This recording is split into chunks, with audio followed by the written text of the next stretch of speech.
ایک یہ فرماتی ہیں کہ جب نبی کریم صلی اللہ علیہ وسلم کے روضہ انور پہ حاضری کا شرف حاصل ہو تو کیا الٹے قدموں پیچھے ہٹنا چاہیے یا پیٹھ کر کے بھی نکل سکتے ہیں؟ دیکھیں، جب آپ خاص روضہ انور کے سامنے ہیں پھر تو ادب اور احترام یہی ہے کہ آپ اس طرح نہ نکلیں کہ آپ کی پشت نبی کریم صلی اللہ علیہ وسلم کے روضہ اطہر کی جانب ہو۔ روضہ اطہر سے مراد سنہری جالیوں کی طرف ہو، یہ مناسب نہیں ہے، بلکہ اس طرح نکلیں کہ آپ کا رخ ادھر ہو، اس طرح سرکتے سرکتے یہ نکل جائیں۔ ہاں، اگر آپ باہر نکل گئے ہیں اور چونکہ بیچ میں دیوار حائل ہے، اب اگر آپ کی پشت اس طرف ہو جاتی ہے تو اس میں شرعاً کوئی حرج نہیں ہے۔ یہ مطلب اتنے کہ سختیاں ہم اپنے اوپر قائم کرنے کی کوشش کریں کہ کعبۃ اللہ اس طرف ہے تو ادھر پیٹھ نہ ہو، اور روضہ انور اس طرف ہے، اس طرف بالکل پیٹھ نہیں ہونی چاہیے، پھر ادھر غوث پاک کا مزار ہے اس طرف نہ ہو، تو یہ زندگی تنگ ہو جائے گی، کیونکہ ہر طرف دنیا کے کسی بھی سمت اور جہت میں آپ دیکھ لیں کسی نہ کسی متبرک ہستی کا مزار، اس کی قبر انور نظر آئے گی، پھر کیسے اس ادب اور احترام کو ملحوظ رکھا جائے؟ تو شریعت بھی یہ نہیں کہتی کہ آپ اس طرح ادب کو اپنے اوپر طاری کریں، جبکہ مطالبہ شرع اس چیز کے بارے میں خاص طور پر نہ ہو۔ ہم بعض چیزیں خود ادباً اختیار کرتے ہیں تو اس کو ایسا نہ کریں کہ زندگی حرج میں مبتلا ہو جائے، اور یہ تو اپنے لیے بھی ہے۔ خصوصاً اس میں اور زیادہ قباحت تب پیدا ہوگی کہ آپ کسی اور پر حکم جاری کر دیں، یہ تم نے پش کر کے نکلے ہو، یعنی وہ تو میں نے نکلنے کا تو بتا ہی دیا، لیکن اس سے باہر کا احاطہ ہے، اس میں کوئی جا رہا ہے، اس کی پشت اس طرف ہو گئی ہے بظاہر، تو زد و کوب کرنا، اس کو برا بھلا کہنا، اسے غیر محتاط قرار دینا، اس طرح مطلب عتاب کرنے کی اجازت نہیں ہوتی ہے۔ یہ ضرور ہے کہ اپنی ذات تک آپ بادب با نصیب جتنا ادب اختیار کریں گے انشاءاللہ درجات کی بلندی کا سامان ہوگا، لیکن حرج میں مبتلا نہ ہوں، یہی بہتر ہے۔ یہ کہتے ہیں کہ اگر کسی کو غریب سمجھ کر زکوٰۃ دی لیکن تھا وہ صاحب نصاب، اور یہ کہہ کر دے دی، جیسے کہا جاتا ہے بھی عزت نفس مجروح نہ ہو تو زکوٰۃ کو عیدی یا تحفہ کہہ کر دے دیں، اس طرح کہہ کر دے دی، زکوٰۃ ادا ہوگی یا نہیں ہوگی؟ دیکھیں، جب سامنے والے کی ظاہری حیثیت ایسی ہو کہ آپ کو شرعی فقیر نظر آ رہا ہے اور تحقیقات کرنے میں اس کی شدید دل آزاری کا اندیشہ ہو، تو شریعت نے صرف اس کے ظاہر کو ہی معیار رکھا ہے کہ آپ کو بس دل ہی کہہ رہا ہے کہ ہاں یہ بیچارہ شرعی فقیر ہوگا۔ اب آپ نے زکوٰۃ چاہے زکوٰۃ کہہ کر دیتے تب بھی ٹھیک تھا، اور عزت نفس کو ملحوظ رکھتے ہوئے کہ اس کو تکلیف نہ ہو آپ اس کو تحفہ، گفٹ، عیدی وغیرہ کہہ کر دیتے تب بھی جائز تھا۔ تو لہٰذا ایسی صورت میں یہ زکوٰۃ بالکل ادا ہو گئی، تو اس میں کوئی فرق نہیں پڑے گا۔ یہ کہتی ہیں کہ کوئی شخص ایسا ہے جو نبی کریم صلی اللہ علیہ وسلم کے تبرکات اپنے پاس رکھتا ہے اور دعویٰ کرتا ہے کہ ہیں، اور کہتا ہے کہ میں دکھانے کے پیسے لوں گا، کیا شرعی حکم ہے؟ دیکھیں، تبرکات معاذ اللہ کوئی ایسی شے نہیں ہے کہ ان کو اجارے کے لیے استعمال کیا جائے اور ان کے اوپر پیسہ لیا جائے۔ ہاں، کوئی اپنی مرضی سے برکت کے لیے یا ویسے اس کی امداد کر دے ایک الگ بات ہے، لیکن اس طریقے سے تبرکات کو سامنے رکھ کر اور ان سے پیسہ کمانے کی کوشش کرنا صحیح نہیں ہے۔ اور میری زندگی گزر گئی ہے اس میں، میرا بڑا گہرا مشاہدہ ہے، بڑی تحقیقات ہیں اس سلسلے میں کہ اس طرح جو پیسے لیتے ہیں نا اکثر یہ جھوٹی چیزوں کو منسوب کر دیتے ہیں۔ کوئی ایک بال اٹھا لیں گے، کہیں گے یہ بی بی فاطمہ رضی اللہ تعالی عنہا کا بال ہے۔ ارے بھائی، تیرے پاس کہاں سے یہ بال آ گئے یہ بتاؤ؟ بی بی فاطمہ رضی اللہ تعالی عنہا تو اتنی باپردہ تھیں کہ ان کا تو مطلب یہ کہ بال دکھنا ہی ممکن نہیں تھا، اتنا اللہ تعالیٰ نے ان پہ خصوصی کرم فرمایا تھا، تمہارے پاس بال کہاں سے آ گئے ذرا یہ بتاؤ؟ تو یہ وہ ایسے ایسے تبرکات بنا لیں گے، یہ ویسے قرنی کی انگوٹھی ہے، یہ فلاں غوث پاک کی مطلب ڈوئی ہے،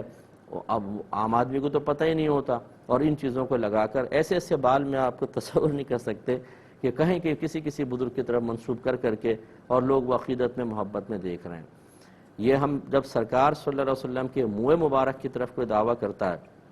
اس میں ہم یہی کہتے ہیں کہ اگر وہ غلط بیانی کر رہا ہے تو آپ مطلب پرواہ نہ کریں، آپ حسن ظن قائم کر کے اس کی زیارت کریں۔ وہ جھوٹ بول رہا ہے، اس کا وبال اس پر ہوگا، لیکن انشاءاللہ آپ کے حسن ظن کی اللہ تعالیٰ لاج رکھے گا۔ تو یہ مطلب یہ میں اس لیے بات کہہ رہا ہوں کہ آپ کہیں کویسچن مجھ پہ نہ کریں کہ اچھا اگر بی بی فاطمہ کے بال کی دلیل مانگ رہے ہو تو سرکار کے بال کی کیا دلیل ہے؟ تو دلیل دونوں کی ہمارے پاس نہیں ہوتی ہے۔ کسی نے کہا ہے سرکار کا منہ مبارک ہے، چلے مان لیا، لیکن مسئلہ یہ ہے کہ کچھ درایتاً بھی چیز ہوتی ہے۔ نبی کریم صلی اللہ علیہ وسلم نے اپنے منہ مبارکہ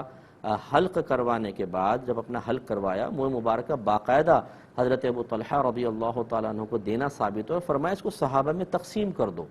تو یہ تو ہمارے پاس ایک دلیل ہے نا کہ جب تقسیم کروایا تو پھر وہ صحابہ دور دراز علاقوں میں گئے، اور نبی کریم صلی اللہ علیہ وسلم کے منہ مبارک کا ہم نے یہ دیکھا ہے ایک اعجاز ہے کہ وہ بڑھتے ہیں، ان میں شاخیں نکلتی ہیں، اتنے ایک بال ہے گچھا بن جاتا ہے، ایک بال سے کئی شاخیں نکل کے لمبے لمبے بال ہو جاتے ہیں، تو یہ تو چلو سمجھ میں آتا ہے، لیکن یہ کہ جی صدیق اکبر رضی اللہ تعالیٰ عنہ کا بال ہے، یہ عمر فاروق کا ہے، یہ غوث پاک کا ہے، بی بی فاطمہ کا ہے، اب بتائیں بھئی کہاں سے تمہیں یہ مل گیا بال، اور کیا تمہارے پاس سند ہے یہ پوچھنے کی ہمیں اجازت ہوگی؟ ورنہ اسی طرح لوگ چیٹنگ ہر جگہ ہے،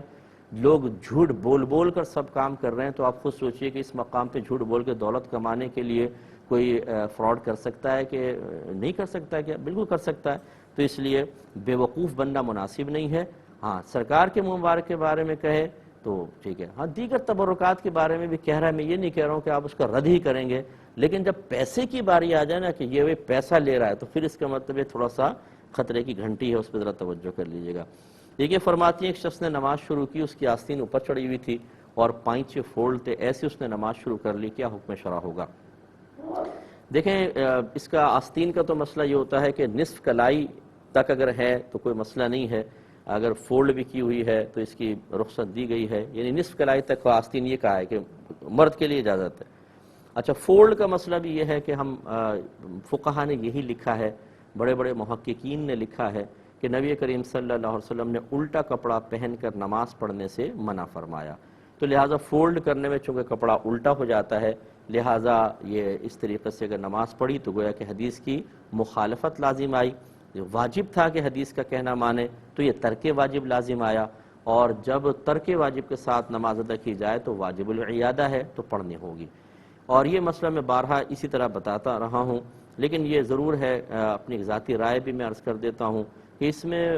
بہت ہی زیادہ ابتلا ہے، یعنی آپ مسجد میں چلے جائیں، آپ اگر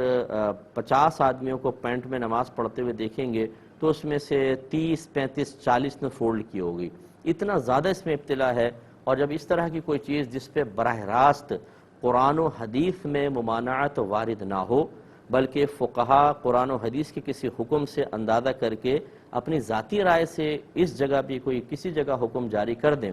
اور اس کے خلاف لوگوں کا عمل عام ہو جائے، تو فقہا کی اکثر عادت ہوتی ہے کہ اپنے قول کو واپس لے کر لوگوں کو رعایت دے دیتے ہیں تاکہ ان کی ذاتی رائے سے لوگوں کا گناہگار ہونا لازم نہ آئے۔ تو لہٰذا بہت سے علماء اس پر بھی فتویٰ دے رہے ہیں کہ فولڈ کر کے نماز پڑھی تو نماز ہو جائے گی، واجب الادا نہیں ہے، اور میرا بھی میلان اس طرف اب زیادہ ہے کیونکہ بہت زیادہ لوگ یہ کر رہے ہیں، تو بہرحال ان علماء کے قول پر اگر عمل کریں جو اس کو مکروہ تحریمی قرار دیتے ہیں تو نماز دوبارہ پڑھنی ہوگی۔ کویسچن یہ تھا کہ واجب العیادہ اگر کوئی نماز ہو جائے تو اس کی نیت کیسے کریں گے؟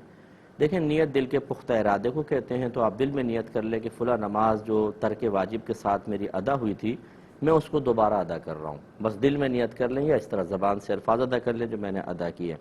ایک انہوں نے کہا کہ یہ کیسے پتہ چلے گا کہ نماز واجب العیادہ ہو گئی ہے؟ یقینی سی بات ہے کہ اس کے لیے علم درکار ہے کہ آپ کو معلوم ہونا چاہیے کہ کیا کیا چیزیں نماز میں واجب ہیں۔